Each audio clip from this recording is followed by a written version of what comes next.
Okay. Okay. Time to quit fucking around and get serious about this. Okay. Welcome back, ladies and gentlemen, to Season 6, Episode 4 of Bell to Bell with Bobby Blaze. I am your host, Professor Jeremy Vilmur. And joining us now, Blaze and Bobby Blaze. What's happening, Bobby? Hey, I'm Sam Drucker over here at Hooterville, and I've got Eb up for the telephone pole of what's going on. It's a light rain and a light wind, and we're hoping to have some able to use these telephone lines this week. No, we got internet, Jeremy. We're back. Let's hope it holds out for this recording. I sure hope so. Yeah. We've done okay so far, but we fucked around for an awfully long period of time. We did. But I do want to give a special shout out to all of our fans that listened to last week's program where we were on telephones, doing it the old-fashioned way. Mm-hmm. And the sound was a little bit off, man, but got some good feedback on the Gino Hernandez episode that we did. So just thanks for listening. I know it might have been a hard listen due to the I don't know, just the sound quality itself, but hopefully this week we're coming through loud and clear, man. Yeah, we did record that on phones. That's how they used to podcast back in the 1950s, by the way, for people who don't know. Okay. So we were just being, traditional is all we were doing. Okay. Man, it was, I got to tell you, I spent about an hour and a half trying to get that sound okay. And then I just threw my hands up in the air because at the beginning it was really off and robotic, and I just couldn't do anything with it. But overall, it wasn't too bad.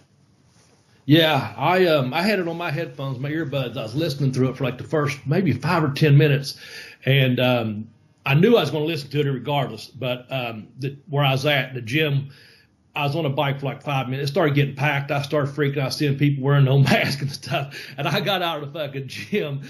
And anyway, I just put it on speakerphone and listened to it. And it was fine. It's up and downs and stuff. But I don't think I could have done it all with the headphones on that bike. But it wasn't because of the podcast. It was because the damn people came in there that day.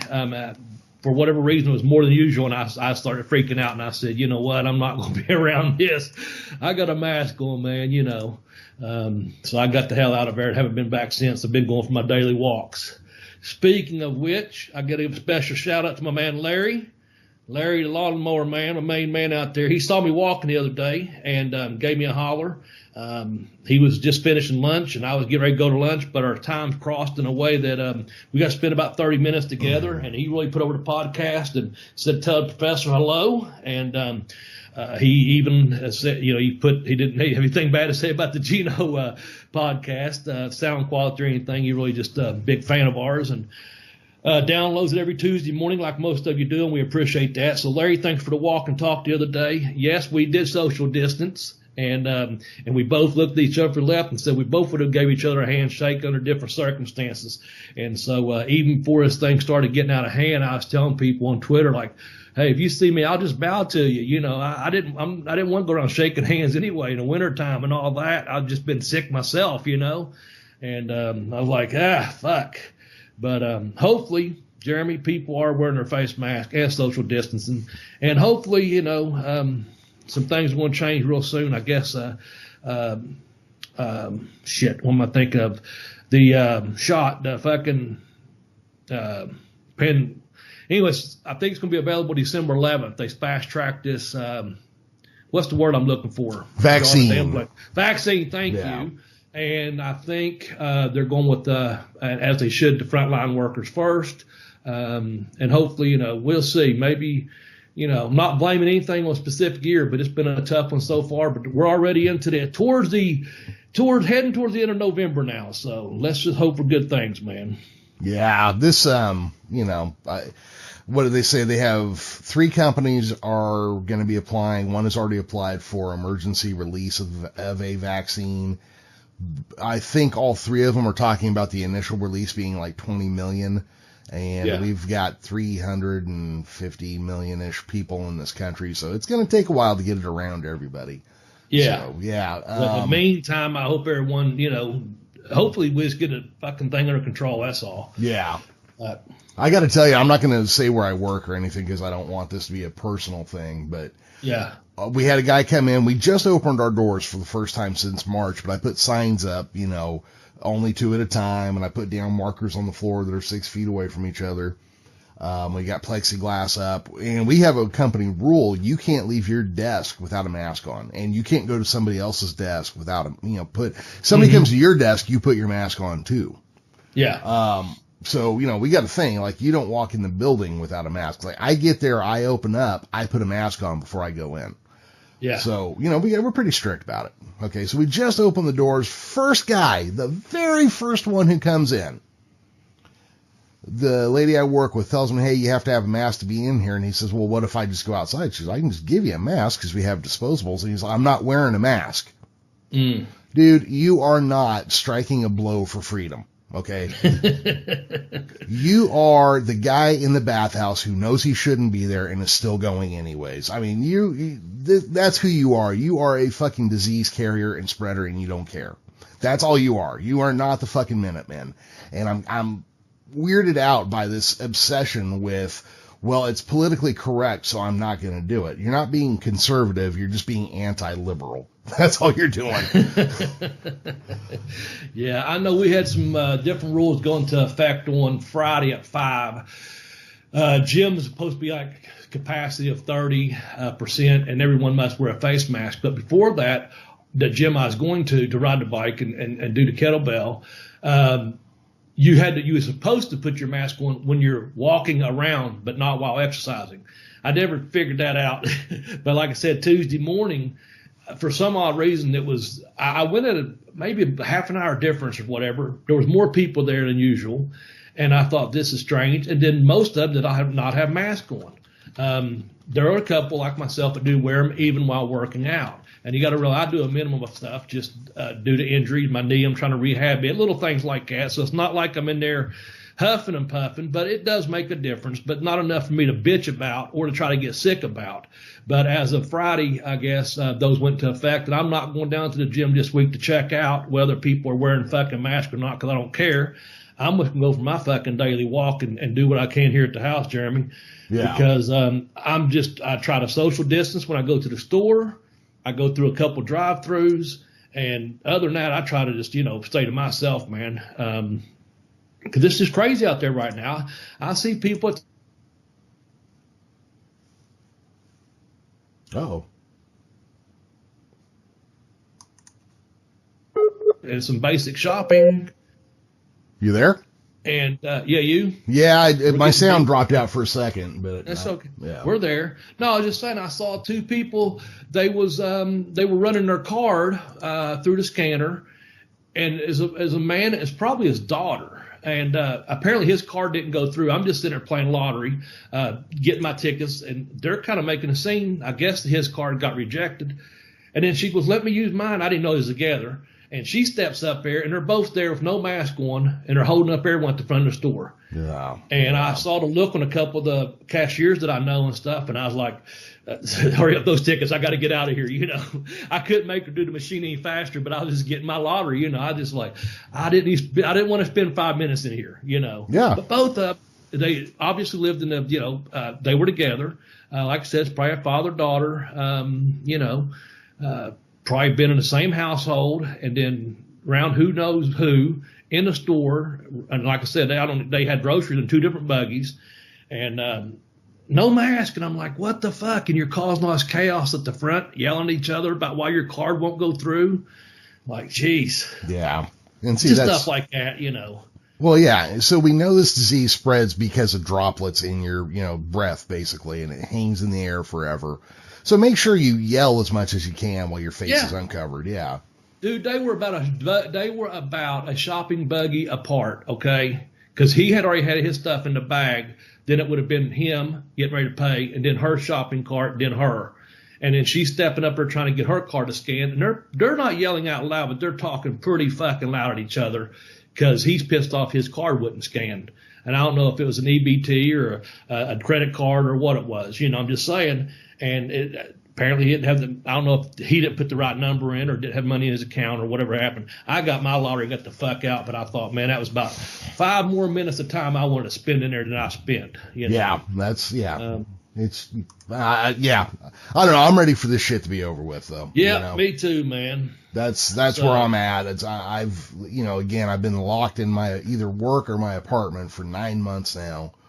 And I'm kind of getting, fucking itchy, and I'm way over this stuff. And now that doesn't mean I'm gonna, quit wearing masks and start going out in public and hanging out at bars and stuff, but right. I sure feel like it, but I'm not gonna do it. Yeah. Now I think that that took effect too. I know the schools are still doing the virtual school, and then the restaurants, I think they cut back also to a capacity here too. I'm not sure. Like I said, they made several things you couldn't do starting Friday at 5 o'clock. But since Friday at 5 o'clock, the only thing I've done, like I said, I went to the drive-through twice and went out and played lottery once. So that's it, man. I'm not going to be out there hanging out, other than going for my walks. Yeah. But you know what? Let's talk about this week's podcast, because people do tune in so they can tune away from that real world bullshit and get escapism with our wrestling podcast that we do. Just like last week, so you folks know, you go back a couple of weeks, we did Gary Hart, great manager. We used him mostly out of Texas. Then we did the Texas territory, and then we did a big star out of that territory, Gino Hernandez. Well, this week we're starting with, and I'll kind of give you an idea where we're going to go. We're starting with the mouth of the South, Jimmy Hart, man. You want to tell us this week who this week's podcast is brought to you by, and we'll get ready to jump in on it? Yeah. Bobby, one of the things you got to remember when you're searching the internet is how your ISPs make money off of you. And one of those ways is they sell your searches and browsing history and all that stuff to outside vendors. And do you know how you prevent that? Let me see. Use a VPN. That's it. You use a VPN, which is a virtual private network. Now, you can use the one that I use, which is private internet access. You can try it risk-free for 30 days. It's less than $3 a month, and you get 2 months for free. So you go to tinyurl.com/blazepia to try out private internet access, a VPN I have used for, I think it's like 8 or 9 years now. So they are the sponsor of the show, and I thank them very much for doing so. All right. That said, like I said, we're going to talk about Jimmy Hart, also known as James Ray Hart, and I'm going to leave it at that because I think you have something to say right there. I do. I came to the thought a year or so back, but Ray as a name, right? My middle name is Ray, so I'm quite familiar with this. My grandfather's name was Ray. Now, my grandfather was from the South. Jimmy Hart is from the South. Terry Bam Bam Gordy's real name was Ray, from the South. But you never meet anybody from outside the South who's a Ray. They're always a Raymond. Yeah. Why is that? I don't know. When you tell me that off air, I thought this is going to be an interesting part of the conversation.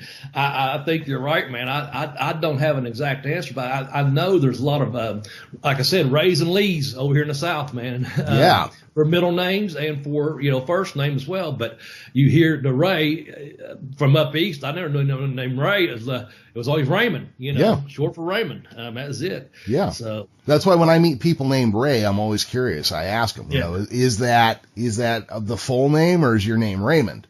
Yeah. And what do you get back? Well, so basically, if they're from anywhere but the South, they're Raymond. Well, first off, a lot of times they don't understand what I'm asking. They'll think I'm asking if they prefer to be called Ray or Raymond, and that's not it. That's not what I'm trying to get at all. Okay. Yeah. I'm trying to figure out if you're using a short name or if you have a longer name.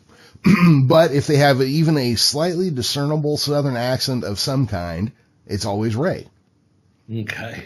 And it just, it blows me away. Now, I am from California. I was born here. I grew up here, but I've got the most Southern middle name you can get with Ray. So I'm always we'll have to get you out here in the South sometime, man.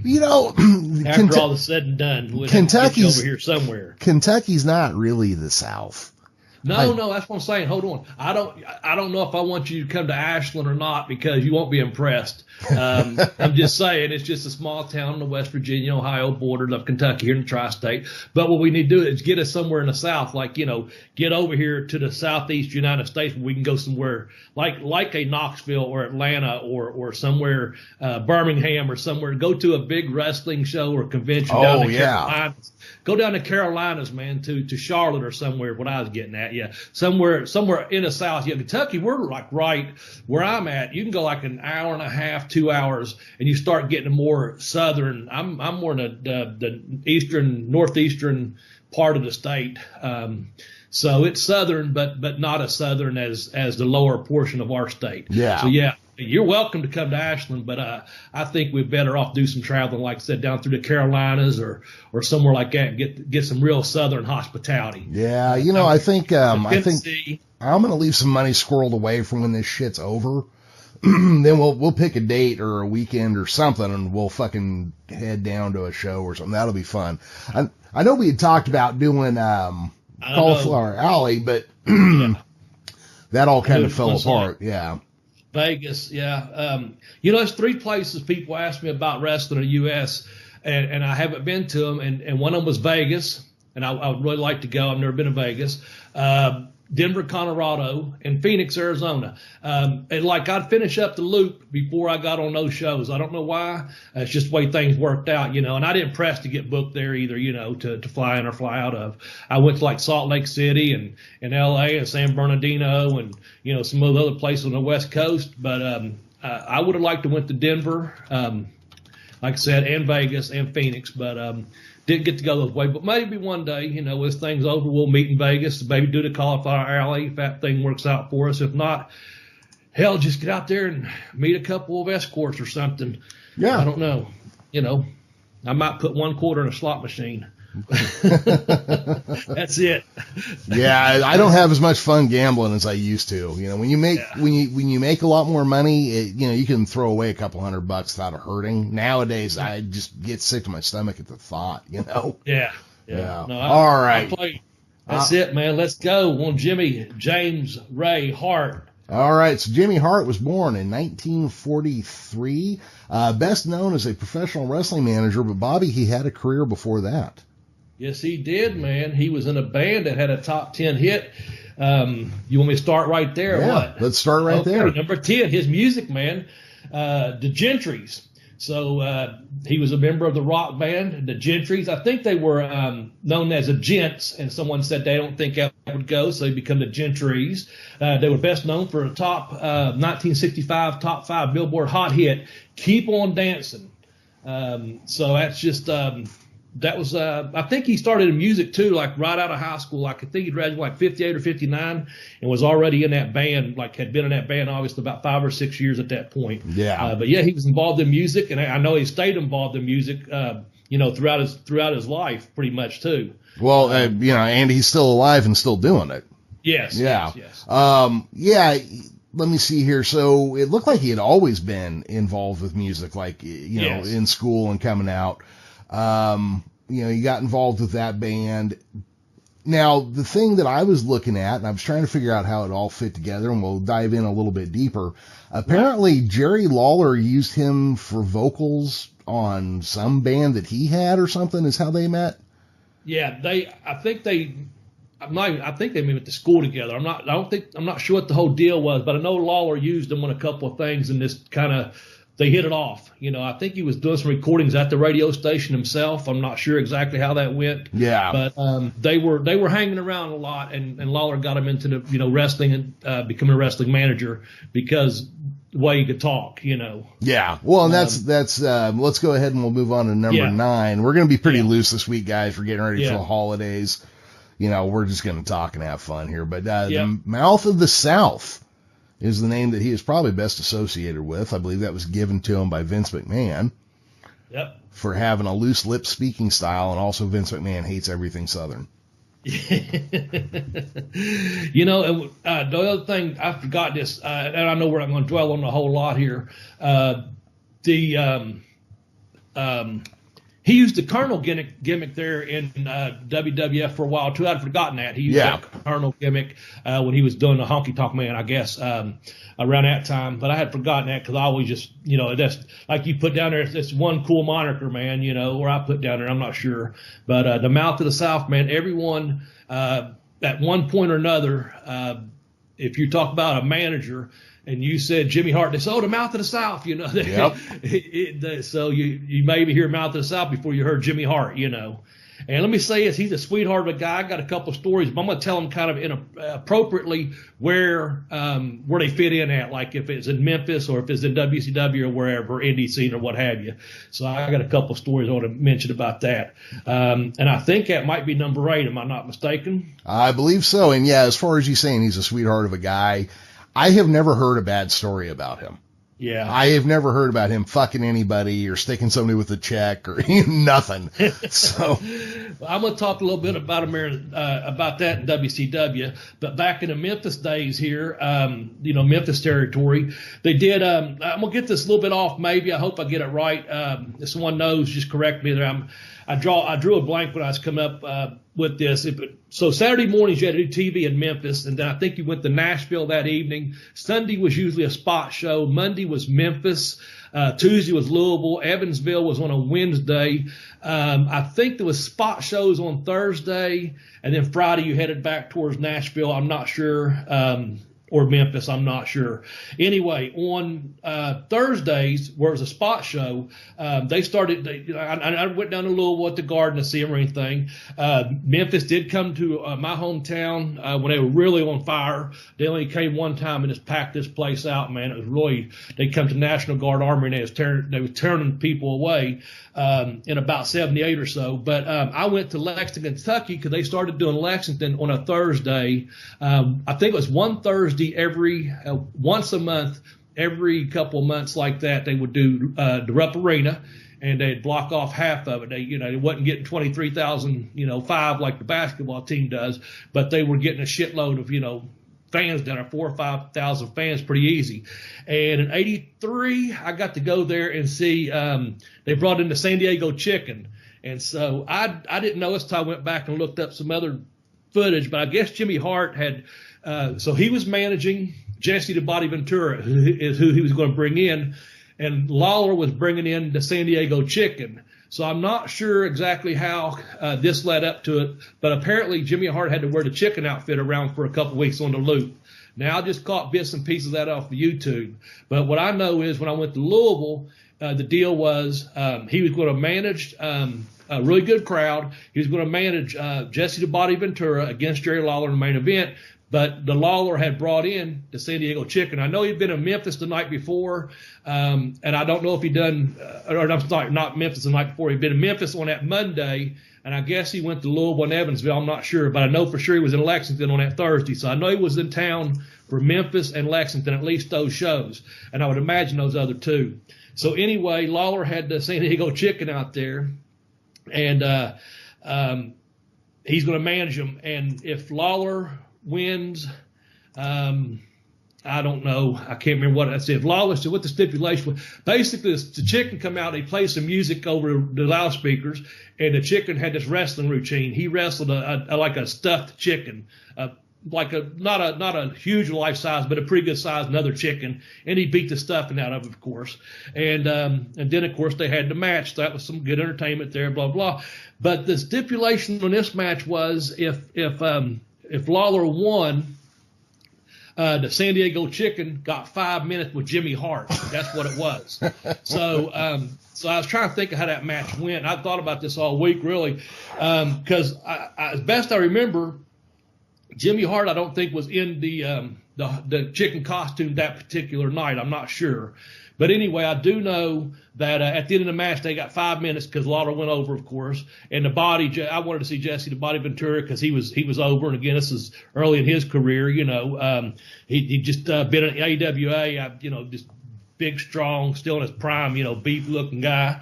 And anyway, at the end of the match, they did about, you say 5 minutes. It might have been 3, but it might have been 5 again. It's one of those things. And Hart basically stayed at bay, running away from the chicken run. They did the bit good, Yeah. But finally, I think he got him and scooped him up and slammed him, and then he pinned Jimmy Hart or whatever. And again, I just saw the other thing on the footage on the not footage. I'm sorry, heard the story on that Hart had to wear that costume around all week prior to that show, or maybe the week after. I'm not sure how it was to set it up for the chicken to come in, but you got to remember that's when the San Diego chicken was a big draw around the country. So anyway, that was my story about the Memphis, the time that, the San Diego chicken came here in the Memphis territory. Again, I'm just, I'm going back to just being a teenager and trying to recall knowing that, that was the main event with Lawler and Ventura with the San Diego chicken and Jimmy Hart. And Jimmy Hart played it up perfectly, of course, because everyone wanted to see him in a San Diego chicken, and that's what they got to see.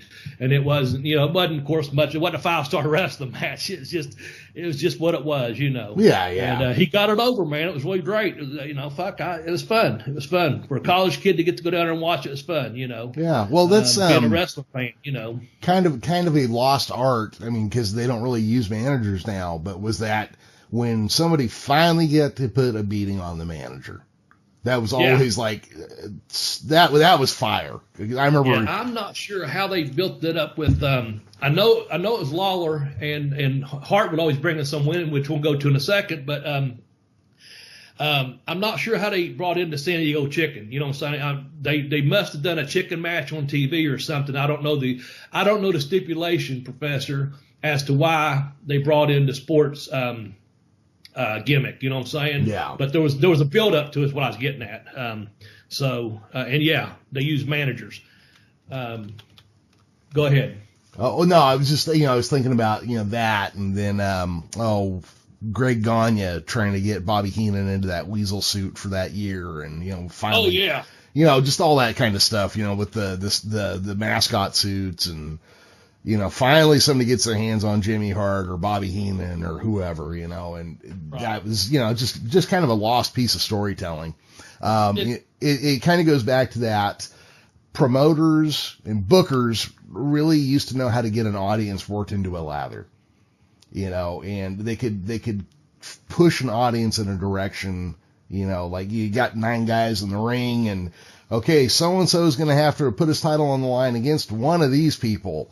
And then, they could get the audience to go the direction they want them to go by, just by having somebody act like a chicken shit or whatever, And also drawing out that angle like we talked about before. I'm not saying it took like 12 or 16 months to build up the Ventura angle with the San Diego chicken, but I know it did build up over several weeks on the Memphis television to have a reason to have him come in, So it was each week they give you a little bit more, until you're finally going to get that big payoff of, okay, Jimmy Hart's going to get his, and Jimmy Hart was so good at that, Anyway, let's talk about his first family. How about that being number 7? Absolutely. So the first family was formed after Jimmy Hart and Jerry Lawler split.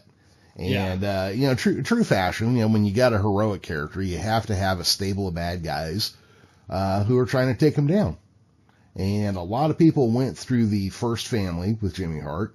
I'm going to name some names here. King Kong Bundy, Ravishing Rick Rude, Lanny Poffo, Jim the Anvil Neidhart. I got to take a quick aside here, Bobby. Yeah. Did you ever, back in the day, watching the Anvil wrestle, look at him and go, man, I bet his daughters are going to be hot? No. Yeah. I was in Australia with him on a bus going from one town to another town. And, you're standing there, and everyone's sitting there having a few beers after the show. It's just a couple hours ride outside of Sydney. It was only one of the few times we took a bus. We usually on a plane over there. And I never once looked at him thinking, hey, one day this guy's going to have some good looking daughters. You know what I'm saying? No, thank you. I was just too busy watching him rub his beard down like he does, just kind of keep my eye out like, I'm just over here drinking my beer, man. Yeah. Who would have saw that coming, I mean, it's a stunner. Ox Baker, the master of the Heart Punch, Yeah, there you go. Kamala, Macho Man, Randy Savage, Hot Stuff, Eddie Gilbert, the Iron Sheik, and last but not least, Kevin Sullivan. Yeah.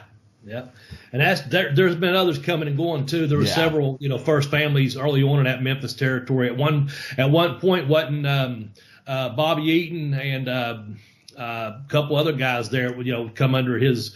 I think even Buddy Landell maybe was in the first family at some point. Different heels at that time. Was Austin Idol in there as well, or was he? Yes, Austin Idol I think came in at one time as being that. Like I said, then I'd mentioned Ventura, even though he wasn't like a part full-time, family member, but he could have been part of that the family, first family that Hart had. And we're pretty much just going to put this one together. So basically from 1978 to 85 is when we're talking about when we're talking about the Memphis wrestling. I really do apologize. I know that Hart and Lawler, I swear I want to say, went to school together or met shortly thereafter school, and it had something to do with the music, obviously. And I don't want to be redundant on that, but if someone would like to correct us out there, please feel free to. You can get a hold of us on Twitter. Now, Jeremy's told me the Facebook page has jumped off the hook a little bit, and I'm really happy for that, and that's over there at Bell to Bell Blaze. I'm on Twitter, as is the professor. I'm at Bobby Blaze 744. The professor is at the Geekish Cast. But our joint account, and we've gained about 10 or 15 more people off that just in the last week. So welcome aboard to that. That is at Bell to Bell Blaze on Twitter, and just give us some information. I know, like Adam last week sent in some information. We appreciate that. Any kind of pictures, any storylines that you recall that we're talking about that may be like, oh yeah, here's an article. Here's what really happened. Like I said, that'd be really good. The one of the most famous angles ever in professional wrestling, and Jimmy Hart was a part of that. You want to go into that, Professor? That took place? Yeah, let's go ahead and let's see here. Let's talk about that. It was number 6 there, and it's around 1982. One of the most famous angles, what I think is one of the most famous angles ever in wrestling, Andy Kaufman. Yeah, and Andy Kaufman, okay, so I was old enough to pay attention kind of to this. Taxi was still on the air, and it was hot. I mean, Taxi was a big deal show, and Andy Kaufman was on there for the first couple seasons. The dude was somewhere between a comedic genius and an absolute madman. He would go into character and never come out. He did some wild stuff. Well, he got into wrestling, declaring himself the intergender wrestling champion, if I remember correctly. That is correct, yes. Yeah. And Jimmy Hart really came to national attention for the first time with Kaufman. Yeah. Because they had a major, I think it was ABC, major TV star, to come in through to Memphis. And that really, you got to realize this is back when wrestling was regionalized, and you had what's going on up in the Northeast corridor. You had by this time you did have your cable TV and what's going on, in Georgia Championship or NWA, if you will, and then of course you had stuff going on in other parts of the country, Memphis, or AWA up in Minnesota and California, but Memphis, they had that full territory in the hills, the southern, that mostly drew, all the people from that area, but this here put Memphis on a national territorial. Now we know about this Memphis wrestling that takes place every week because Andy Kaufman comes in with his gender championship that he can whip any girl, pretty much, and comes on TV, man, and just starts getting a getting a little promo in every week about how he could whip a girl and he could do this and do that. And hell, there was one promo he had some big girl named Tammy or something held down by the pool spanking her, just always bad mouthing them wrestlers and wrestling. Anyway, go on, Jeremy. I just run on forever. Oh no. It's, if I remember right, it was on the Letterman show, wasn't it? Yeah. Yes, they went on the Letterman show. Now I'm a little bit older than you, so I do recall that pretty good. That they went on there. Of course, Kaufman was going to sue Lawler. See, Lawler, if you go back and watch the footage even, he gave him the pile driver. It wasn't much of a match, but boom, he gave him the pile driver, and he said that caused him to have cancer. But he went on Letterman, and he said he was going to sue Lawler, and he's up there and this and that. And then anyway, Lawler stands up, and the funny thing to me was, because I basically thinking it's a shoot anyway, and bought into it, you know. So Lawler stands up, smacks the piss out of Andy Kaufman, and basically knocks him out of the chair and this and that. But the funniest bit to me was, because it's all about timing, so Kaufman kind of goes off screen around away from Lawler, who's just standing there and is getting ready to take his seat back. And he runs up behind Letterman and he starts cussing, just horse cussed him, you know, you mother, whatever he's saying, whatever, you know, and they're trying to catch the beeps or whatever, because, you know, it's the Letterman show. And then he picks up the coffee and throws it in Lawler's face. And right onto the beat, man, before they go to commercial, Letterman says, "How many times have I told you people, you can cuss and say whatever you want on this show, but you never throw coffee?" And he just went to the commercial, and they come back and they had it all cleared up, man. It's just one of those damn timing things, you know. But and I didn't even look at that online, or maybe my brain would have been more refreshed. But I bet you can find it online somewhere with the Hart, Lawler, Kaufman angle around that time, starting around 82 or so. And I want to say it was Jimmy Hart is the person I heard he gave Andy Kaufman cancer line. Oh, really? I think he said it after Kaufman died, but yeah, okay. I do remember there was an occasion where Jimmy Hart said it, and I was stunned by just like, holy shit, you can't bring that up. But it was Memphis wrestling. Everything was fair game, you know. Fair game. So I forgot this. You want to tell us about this Wimp nickname? Because I know we're going to go with this song, and I had forgotten that part of it. Now, see, I didn't even know about this. This is one of the things. Yeah, well, this is one of the things I love about doing this show, because we'll pick a topic, and it'll be somebody like Jimmy Hart. I figure I know a lot about Jimmy Hart. No, I don't know shit about Jimmy Hart, apparently, because this. So Jerry Lawler gave him the nickname the Wimp. Would be kind of like, you know, how the Weasel caught on with Bobby the Brain. Right. They give him the name the Wimp, but they even had a song, Bobby. So why don't you tell everybody about that? Yeah, you know, I guess it was Wimp Busters, man, which was sung by Lawler to the tune of Ghostbusters by Ray Parker Jr. And they said even made a music video. We'll have to find this, man, featuring Lawler, announcer Lance Russell, and wrestlers such as Savage, Valiant, Dutch Mantell, Tommy Rich, Rufus R. Jones. Man, haven't talked about him forever. And along with footage of Lawler beating Hart in his, quote, first family. So Wimp Busters, man, I'd forgotten all about that. I'm going to check that out, man. Who you going to call? And that's funny, man. And Lawler, you know, he must be so creative in art, you know, some of his artwork, and he's had albums out and stuff, so he's musical, you know. I mean, he might not be I don't know, the greatest singer in the world, but hell, he's got enough talent to carry a tune, you know, and have fun with it, just like we're trying to have fun on this episode. But I totally forgot about Wimp Busters. Of course, I know, you know, Ghostbusters. I know the tune, so I'm going to have to try to look that up, man. I just found a YouTube clip for it, so yeah. Okay, it's out there. Yeah. Okay, good. Speaking of YouTube, just so people know, we still have a YouTube channel out there. It's at tinyurl.com/BB video. And there's just there's a bunch of videos that Tex Johnson had done for us. And there's about I know it's like 1.6 million views out there, so people still viewing it. Every once in a while, I'll get one out and pick it up and watch it. When I say pick it up, I pick up my phone, I'll watch it, and then I go in there and I start sharing it on my Twitter feed, because we done one a couple weeks back. Sorry about that. I had my hand on my face for a second. Anyway, concerning another manager we were doing, and I told Jeremy, I said, man, we were on that day. Let's go back, and we got to get back in that stride, man, right there, you know. And anyway, that's pretty cool. There's toughest people on there, top managers on there. This would be a good time for all of you to go back here and visit that YouTube channel and type in the top 10 managers, man, because we had a really good list, and Jimmy Hart's on that list. And I didn't watch it this week, to be honest with you. I watched the one we done on Gary Hart a few weeks ago and stuff, but I didn't watch it. My internet was down, people. Yeah. So I didn't watch a lot of stuff. And I came back online. I had highlighted some things and sent into the notes that we're using on Google Notes, or Google Docs, rather. And the professor, once again, came through because he had filled in a bunch of blanks for me. So I appreciate that, because I wasn't getting anything out there, even on Twitter world. And I realized I was out of data, too, on my phone. I had to take care of that. I think it was yesterday morning before I got back online with my phone. So anyway, not making excuses, just saying I didn't get to watch some of this stuff.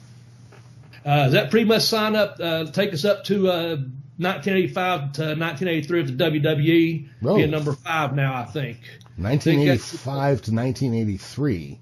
That can't be right. Yeah, I know we got our dates wrong. That should say 1993, Bobby. Yeah. Yeah, that's the typo. I got it. Okay, there we go. Changed it to WWE. Okay, first accusation in the WWF was Greg the Hammer Valentine, then the Intercontinental Champion. How about that? Remanded at WrestleMania. Yeah, and I always feel like I have to point this out to people. There was a time when Greg the Hammer Valentine was hot shit. Oh, for sure, man. And guys my age, I don't know if enough of us actually recognize that, because like the last thing you remember of him was Rhythm and Blues. Yeah. And that's not really a fair representation of his career, because, I mean, he used to be in a tag team with Ric Flair. Exactly, man. They burned it up down there in the Carolinas, yeah. Man. And he broke Wahoo's leg. You made reference to that shirt last week. I mean, he's a talented motherfucker, man. We might do something with Greg the Hammer Valentine one day. So, yeah, he's Hart managed him in the first WrestleMania. Yeah, so he's one of those guys that gets forgotten. Apparently, it was Hillbilly Jim who got Hart brought in to the WWF. Yeah, I think you're right. Yeah, so Jimmy Hart, his contacts are paying off left and right. Jerry Lawler gets him into wrestling in the first place. He has a nice long career in Memphis. Now he gets to go up to the Northeast, because of his association with Hillbilly Jim. He jumps right into the management scene. Starts the Greg the Hammer Valentine. I believe then he put together Bret Hart and the Anvil into the Hart Foundation was his next grouping, right?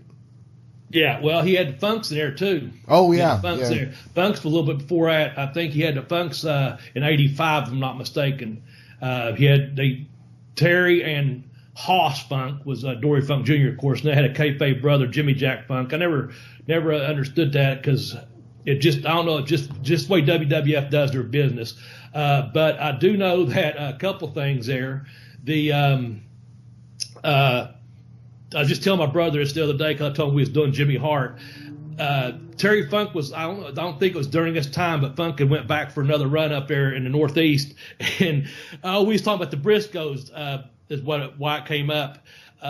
One of them, so anyway, long story short, I guess Terry Funk had just walked into the hotel room one night and told Jimmy, said, fuck it, tell Vince I'm done. He was in like a 2-week loop, and he just left like middle of the week. Of course, he came back through the years, of course, but it's just one of those things that started getting crazy, in those loops up there. But he was rooming with Jimmy Hart, and he just said he'd come into the room one night and he said, fuck it, I'm going home. Tell Vince I'm done. And just went back to the ranch, But you put in here also that that he won in 19. Let's see. Hart wrestled in house shows with the Funks. On July 12, 1986, Hart won a battle royal to receive a $50,000 check at Madison Square Garden. See, I didn't know that. Then you can go back to 87 or up to 87. Now we're there. I had that chronologically wrong there. But anyway, Hart and the Hart Foundation in 87. Yeah. And that would be really what I remembered him most for, was his association with the Hart Foundation. I do too, yeah. Once through to Memphis, and now we're in the WWF. I think this is probably, even the Valentine thing had eluded me. But once he started doing this, and again, we're looking at 87 here, when he started with the Hart Foundation, that's when most people, I think that's when really the mouth of the South really, really caught on big, being a manager for the Harts and that whole Hart Foundation. It just fit in so perfect with their, the purple and black and Brett being the talented person he was in the ring, and Anvil just being a big strong guy, and then Jimmy being the talker. I mean, it was just fucking Hart Foundation was over, man. They had good matches, because at that time they had the Bulldogs to work with. Yeah. And all them guys had been to Calgary and Japan, and they could pretty much do everything they needed to do or want to do in the ring. Even though the tag teams division sometimes isn't, very, very strong in WWE, that was one of the times they actually was, them guys were having some good tag team matches, and not really like a lot of other matches on the card that was kind of, the traditional WWE WWE working style or whatever, those tag team matches they have to Bulldogs are really, really good matches. Yeah. Really good matches. You know, I heard somebody refer to the Stu Hart style the other day as Canadian strong style. And that was actually probably the best simple way to describe the guys that came out of the dungeon. Yeah, that's pretty good. I never heard that. Yeah, it was just some random throwaway line on a YouTube video or something, but they call it Canadian strong style. And it's true. Now you go watch these guys, because there's 4 of them right there with the British Bulldogs and right. And the Hart Foundation. Those are guys who went through Stu Hart, and you can see it, and you can see how that style would gel really well with Inoki's in Japan too. Yeah, for sure. Yeah, so I mean, yeah, they definitely put on a show, and the Hart Foundation may have one of my top 2 or 3 favorite team finishers too. Because that clothesline looked like it would cut your head off. You know, yeah, that's a good bump, man. Yeah. It was always a nice looking one. You know, I put it there with the Doomsday Device. Just as far as like as moves you can watch, as a team move you can see. I love that one. Yeah. Cool. Well, at WrestleMania 3, let's move right along here, man. Hart was involved in 3 matches, man. He was known for taking some incredible bumps during the show. He was out there with adorable Adrian Adonis at first, who fought Rowdy Piper. Hey, I fought Roddy Piper once, you know. Mm-hmm. I got whipped. There's a video on YouTube about that, too. Just doing your job, Bobby. That's all it was. And you know what? Thankfully, no COVID back in, because I spit in Roddy Piper's face and I lived to tell about it. And spitting in someone's face is the most disrespectful things you could ever do to someone. Yeah. But I listened to what the boss told me, and I did what I was supposed to do, and it all turned out all right. I'll just say that. And let's see here. Then he was a 6-man tag match, putting the Hart Foundation and Danny Davis against the Bulldogs and Tito Santana. And his 3rd appearance was with the Honky Tonk Man that fought Jake the Snake Roberts, who had rock legend Alice Cooper, a personal favorite of professors of mine, in his corner. And following the match, Hart was left alone in the ring where Roberts and Cooper teamed up and to terrorize Roberts with his snake, Damien. And I knew a little bit about that match because that was WrestleMania 3. I didn't know for a year or so, however long it took me to see one that, you know, they played little segments on the show and the magazines and this and that. And then from being around the business, you know, you just like, oh man, the WrestleMania Super Bowl, that's the thing I always got into every year. And so all the celebrities and stuff, and there's Alice Cooper. Yeah. And who better to be with a snake than Alice Cooper, man? You know, that was pretty cool, I thought, man. Oh yeah, that was a wild year. Did Ozzy Osbourne come to the ring with the British Bulldogs or something? There was like so many celebrities there that like you could just like randomly throw a name in, and you're probably right, you know. I was going to say you're probably right. That's exactly what I was going to say. Okay, before we move on here to number 4, Jimmy Hart was named Pro Wrestling Illustrator Manager of the Year in 1987, an award he would win again in 1994. And that's going to take us up to 1994 through 2001, where he done a little bit of time with World Championship Wrestling, a little business down in Atlanta, Georgia there, from Turner Broadcasting. Why don't you tell them about some of the music and stuff there, then I'll tell a little personal story about Jimmy there. Okay. Well, so this is one, I don't know what their personal relationships was like, but I have to imagine it's pretty good. So Hart was hanging out with Hogan. He was even doing like his regular TV show, like Thunder in Paradise was the name of it. I believe he had a couple songs on there as well. And so he goes to WCW with Hogan. While he's there, he also takes over a lot of the musical duties at WCW, which is where we discover the Jimmy Hart version of music, which is where you take a hit song, change a couple bars, and call it an original creation. Yeah. All you got to do is change 3 notes, people. Yep. I had a theme song there. I'm sure Jimmy probably done it too.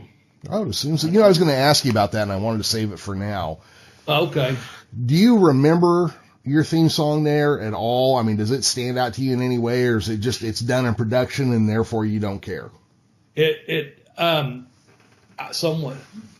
the other day, no lie, someone sent me a match I had against Alex Wright, and I played it on the YouTube there. This had to be maybe Wednesday night because I had internet. I know that, so probably Wednesday night. I slept since then. Anyway, it showed my entrance, and Jeremy, I still don't know what that music. You know what I'm saying? I hear it whenever I watch an old. This was Alex Wright and myself from 98. Someone sent it to me. Shane Storm, thank you. He sent it to me. And it was one I kicked out of Alex Wright's finish is what happened. That was famously known throughout amongst the boys that Bobby Blaze kicked out of Alex Wright finishes on TV. Ooh. And I did, by God. I got fired. I know that. Straight shoot, man. But, yeah, we had like 4 minutes for like boom-ba-da-boom-ba-da-boom. So after the music, you know, I get a music intro. He's out there doing the Das Wonder Kid Can Dance, you know. Yeah. And I'm like, you know, fuck this noise. Let's go. We got like 4 minutes. I want to get my shit out. I only been there like a week or two because I had got my tryout match, and then I went to Orlando to do the TV tapings. Well, this here was while being at Orlando doing taping, I went down to like Fort Myers or to Tampa or somewhere and had to wrestle Alex on a house show. Well, we're taping for the Saturday Night Live, or not Saturday Night Live, Saturday Night Wrestling, you know what I'm saying? Yeah, yeah. And man, he's fucking around. He's a young kid. And, you know, I know what my job is. I'm there to supposed to be guiding these motherfuckers somewhat, you know. Some things are going to happen. So, man, he starts rushing like a motherfucker, like, and I'm like, fucking just slow down, you know. But anyway, because the referee's like, 1 minute. And he threw an uppercut, man, European uppercut. It got me in the jaw pretty good, I'm not going to lie. And I was like, you motherfucker. I mean, I took it personal. You're not supposed to take things personal, but he was just rushing, you know what I'm saying? And being an asshole, basically. Not trying to hurt me. It wasn't intentional, nothing like that. But anyway, so when he goes for the German suplex, my head is right by the ropes, my feet. You know, when he brought me over for the suplex, I heard the 1-2. Well, I heard the referee like knees hit the mat first, of course, and then the 1-2. So in my mind, that might be 1, 2, 3. I don't know, but it's like 1, 2, and I just kept on rolling through and right out of the ring. And as soon as I got out of the ring, someone said to me, you need to see Terry Taylor. So I went to the fucking war room. It's straight shoot, man. I went to the war room, and I knocked on the door. Terry's like, yeah, come in. I open the door. There's Terry Taylor. He's standing there. Arn is sitting at a chair like right behind him, and Flair's laying on a couch on the other side over there. They got to work later on. Flair does. Arn just, you know, he's been a road agent. And Terry's like, Bobby. He goes, you just kicked out of Alex's finish on national TV. And I was like, no, I didn't. He goes, yeah, you did. And I was like, I know I'm busted. Flair's grinning, Arn's grinning, and Terry's looking at me like, you know what you fucking did. And so I was like, yeah. I go, yeah, yes, sir, I know. And he goes, look, he goes, I know you come from a territory. He goes, we all do. And he goes, but this is just TV. He said, you know, you're used to being kept over strong in a territory, always kick out at the third count, you know, still kick your shoulder up. And I said, yes, sir. You know, even if you're getting beat, you still want to, you know, I don't have to tell them guys. They know, you know what I'm saying? But I'm like, yeah, I was just kicked out early, I guess. And he goes, yeah, he goes, but don't let it happen again. He goes, you know, your job here is, he goes, man, we're glad to have you. He goes, here's the thing. He goes, we're going to give you some guys and you're going to win. And sometimes you're not going to win. Whatever you do, don't kick out of anyone else's finish the rest of the time you're here. And I like, yes, sir. So I had to drive back to Orlando with that on my mind. I didn't sleep real good that night. Next morning at 9:30 when I went to Universal Studios, I pulled Terry Taylor aside man to man, and I said, man, I just want you to know I wasn't trying to bullshit you. I said, because you guys knew what I did. I said, but, man, I just – he goes, we cleared it up last night, Bobby. It's done. We're good. And I was like, so I'm good? He goes, yeah, you're good. And we left it there, and I kept my job for like another 2.5, 3 years, whatever it was, because I stayed the full time of the contract. But anyway, it might have been Jimmy Hart that said Terry wants to see you. You know what I'm saying? I just wanted to say, and that's just a story because to answer your story about the music, no, I mean, I remember other songs I've come out to, obviously, but that song there, I don't know. It's just a beat in my head, and I've heard it as recently as Wednesday or Thursday, because I did watch that match that Shane Storm had sent me on YouTube. It's the whole show, and he has told me what minute to go to. It's like the last 5 minutes of the programming or whatever. What I wanted to say there, I put my other story in here. since we're talking about Jimmy Hart, though, this is where I really found out Jimmy Hart is a sweetheart of a guy, because towards the end of my contract, I don't mention Terry and Arn being road agents, Kevin Sullivan being a road agent, but Jimmy Hart was doing a lot of booking the shows too. And Jimmy, we had like 150 guys on like contract. They were letting people go like left and right. They cut down to like 75 people pretty quick. And I was still in that group of 75, and then they went from like 75 to like 60 people. That's who was showing up. We had like 60 people at a fucking at Nitro or Thunder or, TV taping, Now, TV taping, you might have guys on contract, but also some other guys coming in. So still about 60 people. But Jimmy Hart was like, Bobby, he would tell me, he's like, Bobby, I'm just trying to keep people keeping their job, man. Just keep doing what I'm asking, And I flew into, I got dropped on my head out in Texas by Big Sid. And I had to get flown home because I had a concussion. Imagine that. So I went to the doctor, next doctor. He immediately sent me to the emergency room, and they done all this, CAT scan and stuff and all that. It was a severe concussion. And anyway, they put me on like a 2-week disabled list, if you will, that I wasn't returning to TV for 2 weeks. And all that's legit, it's documented, whatever.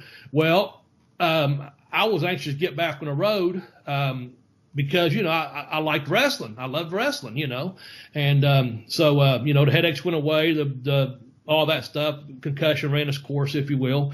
But they made me take 2 weeks off. But so we had to go to Roanoke, Virginia. And the reason I'll never forget this part of the concussion part was I'd had that concussion, so I was home for a couple of weeks. Apparently, Roanoke, Virginia is under 300 miles from my home. I always thought it was a bit farther than that, but apparently it hits that if you're under 300 miles, they don't fly you have to drive. So I get in my car to go to Roanoke, Virginia to wrestle that night, and the crew's already, like I said, the crew's already, they're cutting people left and right. Anyway, when I get there, Jimmy's there, and he's like, "Hey, Bobby Blaze, how are you? Brother, I don't have you on my list tonight to work. I don't have medical clearance for you." And I said, "Well, I got medical clearance. I had some papers with me." And I said, "You can call into the office." What it was, the office didn't have the medical papers yet, but I had some on me.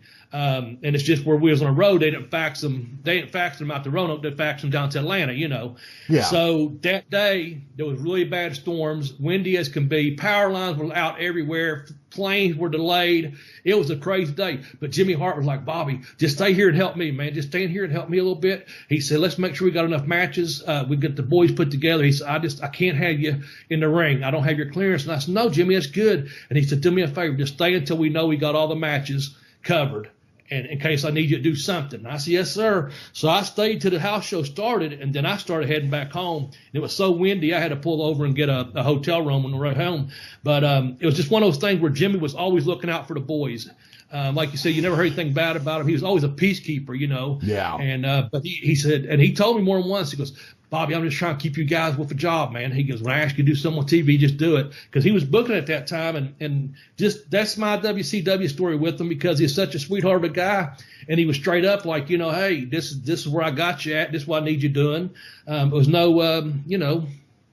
no problem, because it was easy to do business with him when he was the agent those couple of times that while I was there, because they interchanged, the people came and left and this and that, but that was turning into the time they were getting ready to get bought out, of course, too. Yeah. So, well, that anyway, had to be a kind of a tricky time, I'm sure. And yeah. I imagine, like everybody in that business, that's probably, if you're an agent, that's probably like your number one thing is like, I don't want anybody losing their fucking job while I'm doing this, Yeah. Well, JJ, when I heard, everyone heard people getting released, we'd show up, like, say, myself and the Armstrongs, and we look around and go like, "Man, there are like 60 people here. Yeah, I heard so-and-so got let go. Heard so-and-so got let go." You just hearing that all the time, Like, I was getting some tea one day at catering, and Arn just walked up to me right beside me. He didn't have to do this, but just a good dude. And Arn he started pouring on some coffee. He said, "Bobby, whatever you do, don't give them a reason to let you go." And I go, "Yes, sir." And he goes, "Since I've been back here 9 years," he goes, haven't been let go in 9 years. And I go, yes, sir. And I didn't, you know what I'm saying? I wasn't going to give them a fucking reason, man, because I wanted to do my job, you know, but they were letting a lot of people go. But JJ actually called me a day ahead of time, and I'd already had tickets to go to Louisiana, I think it was, and airline tickets had come in for a TV taping. And then I get a call later that evening, and JJ's one called, and he said, we talked, we spoke, you know, just like two gentlemen do. And he said, you know, Bobby, it's one of the toughest parts of my job. And as you know, we've been letting people go, et cetera, et cetera. And he goes, I just want to let you know you'll be getting a notification by FedEx in the next day or two. But I do know it's been sent out. Yes, sir, I understand, you know, business decision. It wasn't personal, you know. Yeah. And next day, FedEx, you know, sent the paperwork in. And, of course, I had like a 90-day no-complete clause, thankfully, and some other things that they had owed me some royalties on, some reimbursement airline tickets, and some reimbursement car rentals and royalties from the video game, which I knew was getting ready to come out. And thankfully those things happened. Everything happens for a reason sometimes, you know. But anyway, let's go to Jimmy Hart here. We're finishing up on him. You know, I saw him the last couple of years. Jeremy, I saw him at a show we had here with Charles, the wrestling agent. I'm going to shout out to Joe, the wrestling agent, once again this week. Let me give him a shout out to FTC. I know they're going to be having a camp opening pretty soon over in Ironton, Ohio. DM FTC or DM me if you're interested in that. But back to Jimmy Hart, I've got a postcard in my hand. I'm going to try to take a picture of it and put it up on my Twitter feed later this afternoon or tomorrow. It's at the Malin Inn at 103 South Ocean Avenue. So if you're ever in Daytona Beach, Jimmy Hart has a bayfront property, Jimmy Hart's Hall of Fame bar and tiki deck. And he's got a real cool Cadillac sitting out in front of it here, a big white Cadillac with pinkish tires and pink top and a big mouth of the South segment down the side of it, and Daytona Beach, Jimmy Hart's picture on the car. I try to get that put up there. Also one other thing here, Jimmy just a good dude, man. He flew in for that show from Tampa area, I figure. He flew in from Tampa to Cincinnati, and then from Cincinnati, he had a 3-hour drive all the way over to where we're at, right outside of Huntington, West Virginia, Jeremy. Then they were leaving that show to go back to Cincinnati to do a Sunday afternoon show. That was a Saturday afternoon show. So he was going to go back to Cincinnati on Sunday and do another show. So that's a pretty good weekend, man, from leaving on a Friday, you know, to get to Ohio and West Virginia, do a couple shows. And he even went down to the middle of town there where they do the bandstands at. And he goes, hey, you're, you know, mouth of the South, dude. He put us over that, you know, 2 blocks away up on that hill right there is a wrestling ring, and you're going to see some live action. And he started naming all the guys who were going to be there and this and that. So just a really, really good dude, man. That's going to finish up kind of number 3. Other than he had a book, The Mouth of the South, which was released in November of 2004. Maybe we'll get a link up there for this week for that. We didn't put one up this week. But go to number 2 and 1, Jeremy. We'll finish up. All right. Well, number 2 is Jimmy Hart was a snappy dresser. I mean, where do you get those kind of clothes at, man? I don't know. You always say dapper, so when you said snappy this time. Well, I wouldn't say this was dapper. I wouldn't say it was dapper. I know that's what I was getting at. Yeah. That's what I was getting at, man. I remember in heavy metal magazines back in about this time, you know, mid to late 80s, there'd always be those weird ads towards the back. And there'd be like, you know, all this tiger print shit and blah, blah, blah. And I remember like I'd start seeing blazers here and there that would have these wild animal prints and bright colors. And every time I saw them, I thought, that looks like something Jimmy Hart would wear. You know, that was what I was thinking every time they popped up. But yeah, that guy wore some just loud clothing. And I guess it matches his megaphone. Yeah. And if you notice, too, I always like this, man. I'm sure he wore other kinds, but most of the time, I'm going to say 95% of the time, maybe 99% of the time, dude always has some Converse on, some Chuck Taylor tennis shoes of whatever color, pink, black, whatever his outfit was. He always wore them tennis shoes that matched it, too. If you ever see him in tennis shoes, they look like they're always Converse, Chuck Taylor. Oh, that's pretty cool. Yeah, I'm pretty sure. he wore those matched up, with his outfits and a megaphone. That's all coordination, Yeah. to be a snappy dresser like that. Exactly. Now, I told that story, Jeremy, about, by the way, you got me last week on the Freebird rule. So I know this week, I don't think you're going to have a Freebird rule on me. I don't have one for you, but man, you put that over pretty damn good last week when we started to go off. We was talking about, Gino. I started to say Tully. Yeah. Gino, and, you said he's a dapper dresser, and I went with that. And then you said, Bobby, I got to throw out the Freebird rule, and boom, you went on about how Gino went out, and that was over. I got some feedback on that, too, and I appreciate that. It's really good. I don't think you have anything to top this. I told that story, how much energy or how much travel he was doing that weekend. Just foreshadowed there for you, Jeremy. Setting you up. Oh, yeah. So you're just going to give us the number one rule or number one reason that we love Jimmy Hart, or number reason that why Jimmy Hart is so over. Yeah. Number one, I have this down as the dude is the Energizer Bunny, even at his age. So think about it. He was born in 1943. That means dude's pushing 80. Yeah. And you'll still see him, like Burt Prentice runs that USA Wrestling down in Memphis area. Jimmy Hart will still come down there and go do radio shows and stuff to promote shows. And you listen to him on the mic, and dude is a million words a minute, and just bouncing off the walls with energy. And, I have trouble getting out of bed on Sunday when I don't have anywhere to go. This guy is driving 900 miles a day and still running. And it's to run a tiki bar in Mansing. And he visits Hogan's beach house down there, too, I think, his bar. He's always doing something. I think he's actually, we kind of skipped over this, too, if I'm not mistaken. He's part of he done the Legends house. And he's part of the Legends deal of WWE. I think he still does some stuff with them, kind of behind the scenes stuff for him. So he stays active, man. Yeah. He is the Energizer Bunny. Yep. That dude is just a bundle of energy. Yeah. And if anyone runs into Jimmy Hart out there, tell him I said hello, man, because he's a good dude. I was telling Jeremy off the air there a second ago. One of my, be like a second cousin, I guess, works for the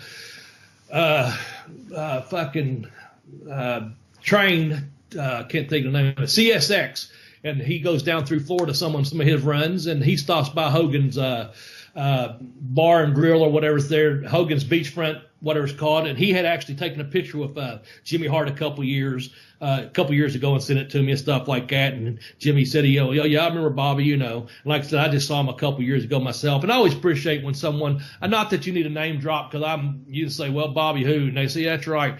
They dropped my name with Tony Schiavone a couple weeks ago, I guess. And Tony said, Bobby who? Like that. And that, hey, at least you got your name out there, So anyway, if you run into Jimmy, if you're one of the boys, if you're a regular listener or whatever, just tell him Bobby Blaze said hello and said, man, he's one hell of a good dude, man. He really is. Real good dude. Oh, yeah, and that is so funny because, like, you look at all these guys that play these heel managers, right? And then you get, like, the background stories, and, like, they're always like Gary Hart, Jimmy Hart, everybody has all these great things to say about them. And, they were always busting their ass to keep everybody employed.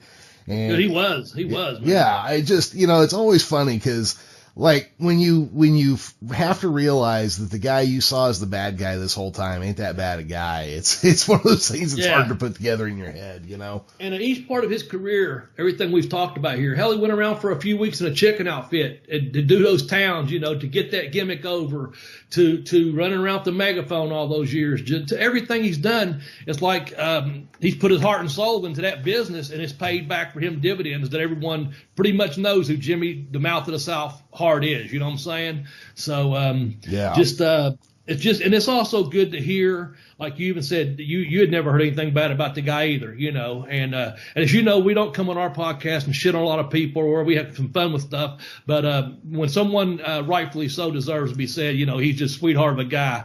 He really is a sweetheart of a guy, man, and made a hell of a career for himself in the world of professional wrestling, being one of the mega stars that he is.